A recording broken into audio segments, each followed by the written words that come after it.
everyone. And at this point, we are going to have a bit of an introduction regarding stylistics.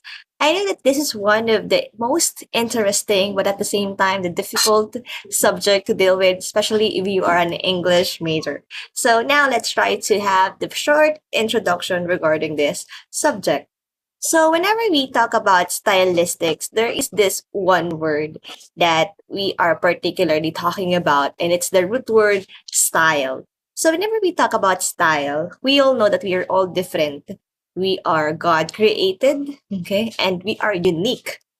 So even in writing literature, we have our own style, right? So style is a person's distinctive, take note of that, language habits or the set of individual characteristics of language use. Even though you're a twins, okay, or you have the same face, still there is a style that differs, okay? So, stylistics absolutely is a method of textual interpretation in which primarily of place is assigned to a language, meaning from the style that was imposed in a certain literature, okay, there is a hidden interpretation. Why did the author write in that way? So that's the question. Why do you think the author uses too much of redundancy? Is it because of mistake, or is it just their style? Okay, so that's what stylistic is all about. And there we have the main thing that whenever we look out for a literature, we have the themes, the characters, the situations, the ideas, the plot. That's the common things that we look for whenever we read a literature piece, right? However, in stylistics, it's different. Okay? It's not just about the themes, the characters, the ideas, or the situations, the things that every reader can agree with, but it's about the style of the writing. It's about the author itself. How or why did he or she write in that way? So that's the thing. So the nature and goals of stylistics is that it deals with the significance of literary style. So each novel, poetry, prose, they have their own style according to the writer. Language of writers, like although they use the same English language, still it will differ. Imagine we have the plurality of English, right? And then the literary devices like the figurative language being used, the idioms, and so on, and even the techniques that the writers employed will be analyzed in stylistic. Okay? So there are different things why style differs. And these are these things. Let's take a look at it one by one. So first one is style as a choice. So you as a writer, okay, choose that because you want to portray a scenario, you want to portray a situation. Like for example, Edgar Allan Poe, Telltale Heart. Okay.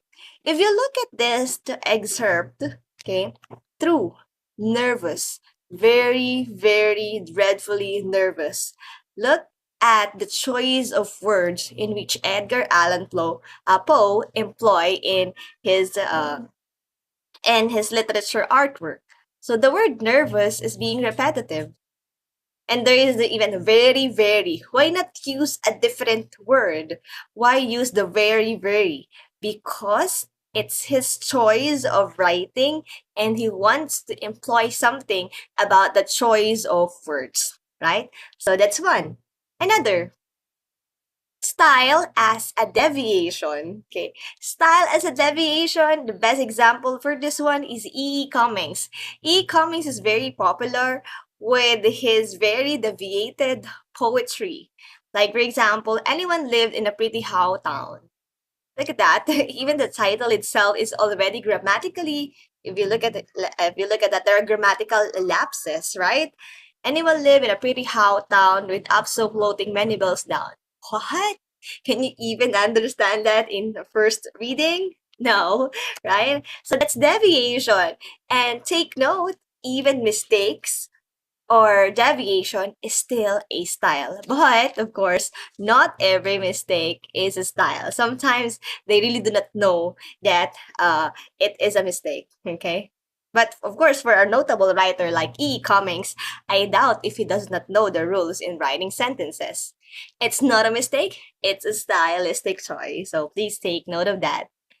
Now, here we have style as a situation. When we talk about the situation, what is happening during that time when the literary piece is being written? Our style can also differ regarding on the context. Okay? For example, here, Jose Rizal created manifestos to certain Filipinos. So the way he writes, okay, it has something to do with what is happening in the Philippines during the colonization. That's his style of writing. It's a much being a persuasiveness or exposing what's happening in the country. It's very direct. Look at the words barbarous, uprising, plotted. Meaning, okay, Jose Rizal is like starting a rebellion against the colonists. Okay, so in this way, his style of writing was affected because of the situation happening. Okay, and last but not the least, sorry, it's not the least, it's the fourth, it's temporal phenomenon. Like, what is the trend during that time? Like this one. This one is a dollhouse from Henrik Ibsen. As you see, whenever we have a drama right now, it's like a script, it's in prose. But during Shakespeare's time, okay, a drama is in verse, like in a poetry form. Okay, so you see, style even differs depending on the temporal phenomenon. During Shakespeare's time, it's more of verse, but on Henrik Ibsen's style, it's more of prose. Okay, the way they write drama. Still, it's both drama, but the structure is different because it's based on time. Another, right now, what's the trend right now in writing literature? Most of us will say that, for example, when we write a novel, it's just prose, more paragraphs. But you remember the Wattpad like Vince and Cat. Right? It's not in prose. In fact, it's about bubble chats, right? So that's also a style as a temporal phenomenon. A lot of books arise because of that Wattpad. Okay? So that's also another example for style as a temporal phenomenon. And then last but not the least is style as an individual. Style differs because you are you. You are different. Okay. Therefore, your writing will be different. Like Maya Angelou, she's a contemporary American writer.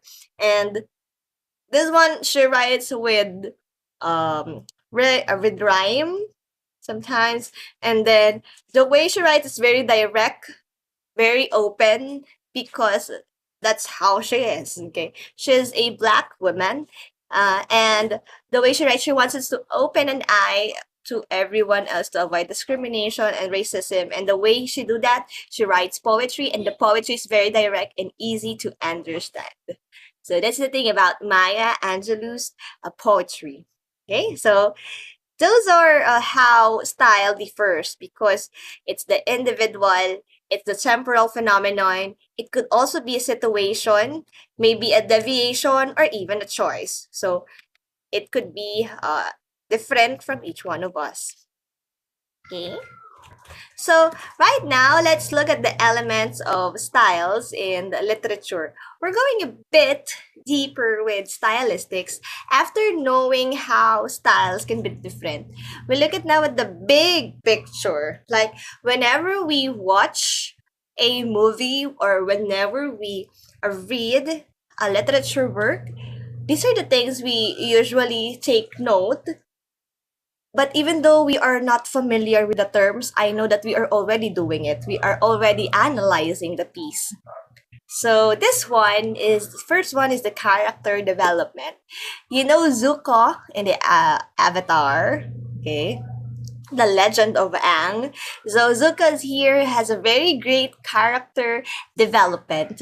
Okay, from being a villain, okay, like being loyal to his family, and then later on knowing how to stand on his ground and even uh, fighting what is right according to him. Okay, so that's a character development. There are changes. The character is growing. His mindset is also in maturity, so yeah, the character is developing. And also with the book like The Hunger Games, Katniss Everdeen also provides us a good example of a character development. How? Well, in book one, here's the thing. I hear Cena's voice in my head. I lift my chin a bit higher, put on my most winning smile, and wave with my free hand. So here, it's like Katniss Everdeen is very doubtful. She's not confident with the Hunger Games happening in their district. But look at her development in book 3. My name is Katniss Everdeen. I am 17 years old. My home is District 12. I was in the Hunger Games. I escaped. The capital hates me. So you see, from being hopeful in book one, and then there is book three, Katniss being a rebel. Okay, so that's also an example of a character development. We usually see this in the protagonist or even the antagonist of the story. But I think all of their characters, almost all of the characters' development is evident. Okay. After character development, we also have the dialogue. Okay. So I know that you are very familiar with this iconic dialogue. So what is this? Your daughter is what?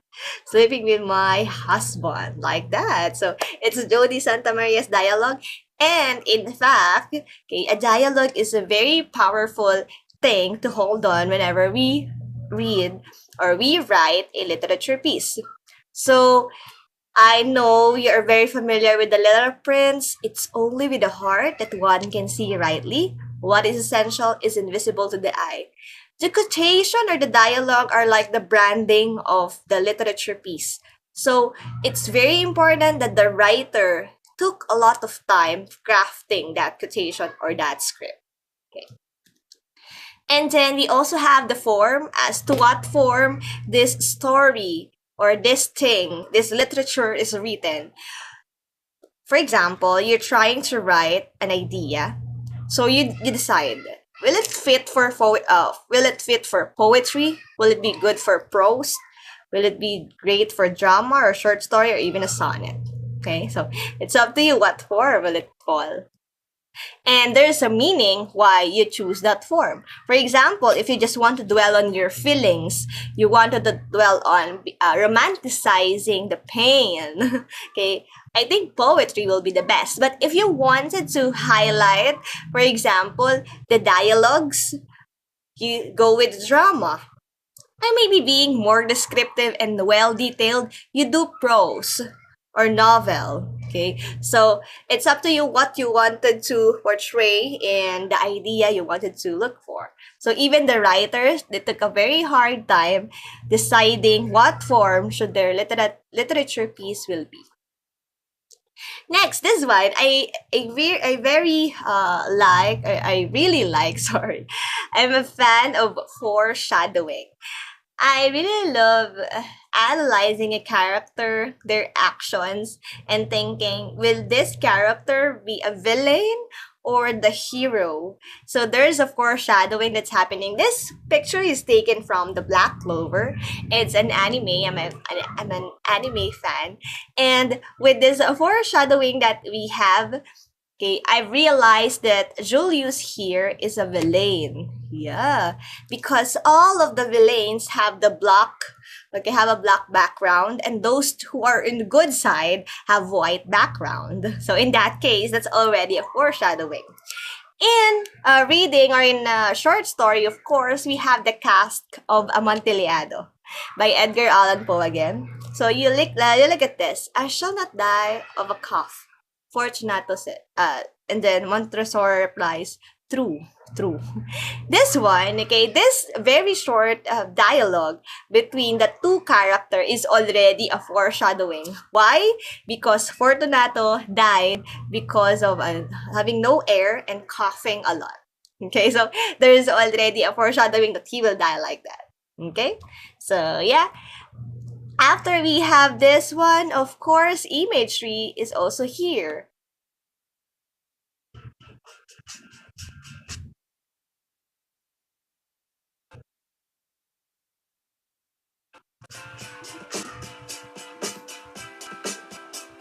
That's my girl. I think we could do it if we tried. It's only the same.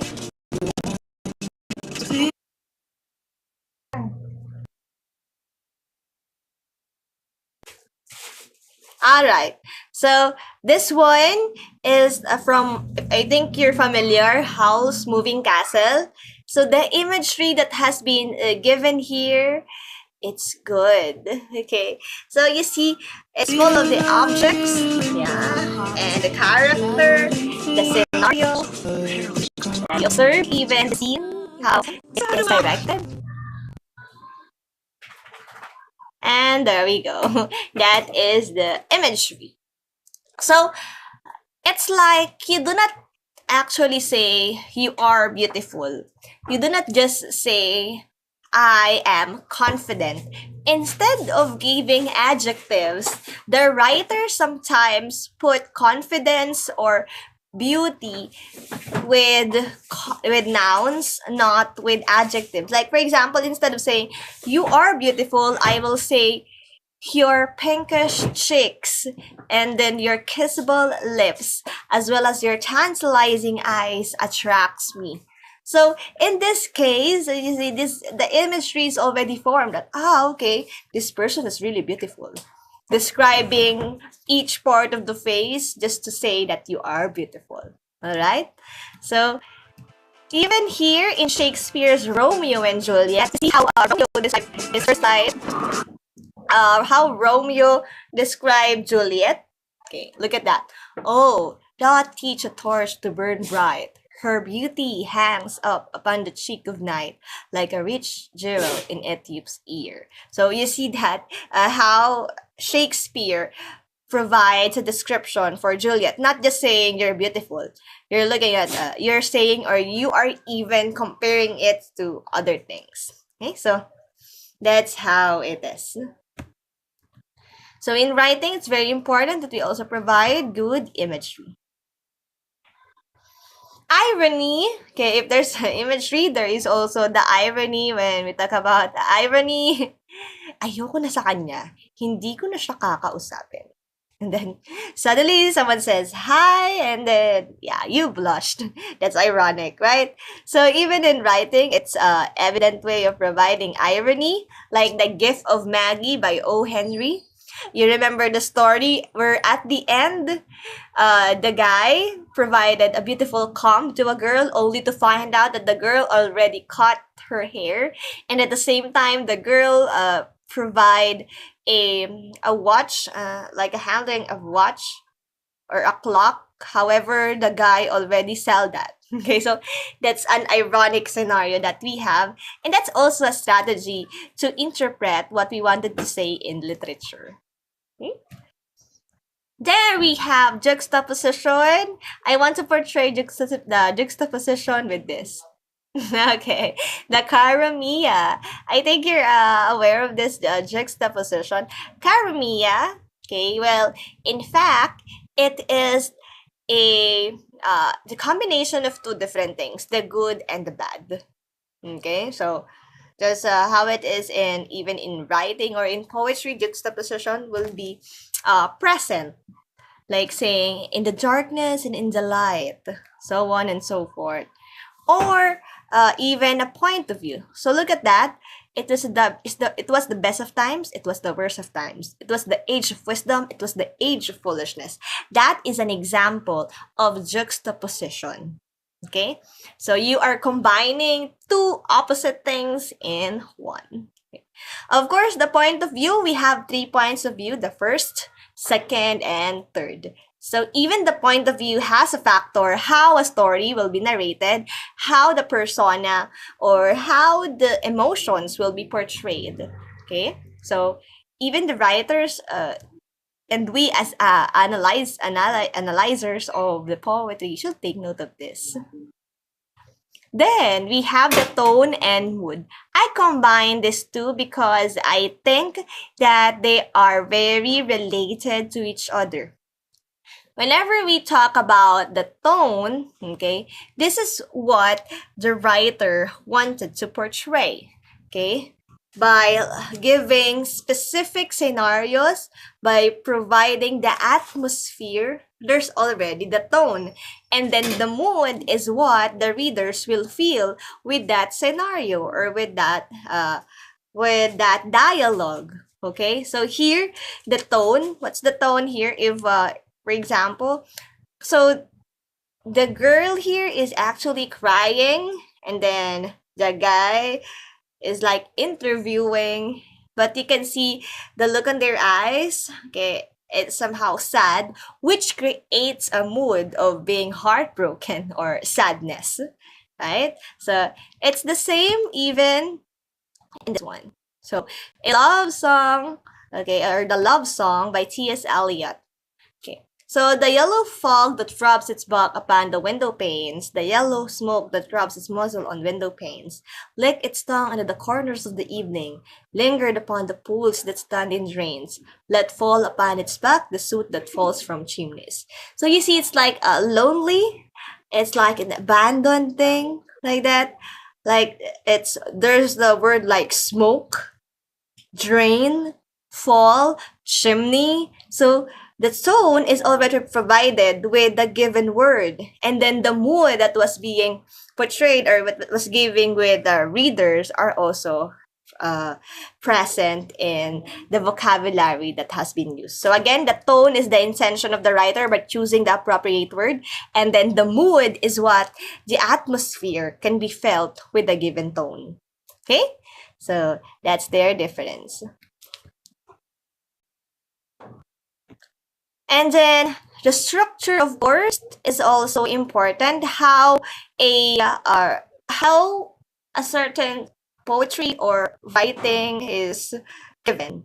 Like the Time Traveler's Wife, this is a novel. However, okay, the writer did not start from first to finish, like how they met. It's a love story, like how they met and how they break up or how their relationship end. No, instead, Audrey Nivenegger tried to structure the novel by providing the first time. Okay, like this one. The first time, I hate to be where she is not, when she is not, and yet I'm always going and she cannot follow. The Time Traveler's Wife follows the story of the first time of the couple. Okay, so that's how the writer chose to structure, and it's unique. And last but not the least is symbolism. The symbolism, I think we are very, very familiar since from the last election that we have. There we have the rose, okay, which symbolize a certain entity, and at the same time with the peace sign, this one, it also symbolizes something. Symbolism is is also used, commonly used, even in Lord of the Rings. The ring here has symbolism, which is power. One ring to rule them all, one ring to find them, one ring to bring them all, and in the darkness bind them. So you see the power of the ring. So with the whole novel, even the 3 books, the ring indeed has a greater symbolism, or the greatest symbolism. So yeah, those are the introductions that we have. So whenever we try or as a starter, those are the things you can actually look for when you start analyzing a literature piece. Let's look at symbolism, the structure. You can even look at the mood and the tone, the point of view, or if there's a juxtaposition. If there's an irony, is the imagery also present? Foreshadowing, and you have to take note of the form and the dialogue, the exchange of dialogues. And last is the character development. So these are the things as a starter that you can or that you should take note if you wanted to truly dig deeper regarding a certain literature piece that interests you the most. So yeah, I hoped that you learned something from this. So come on, stylistics, bring it on. This is just an introduction, and I am looking forward to learn and to teach more of this on our next video. Goodbye, everyone, and thank you.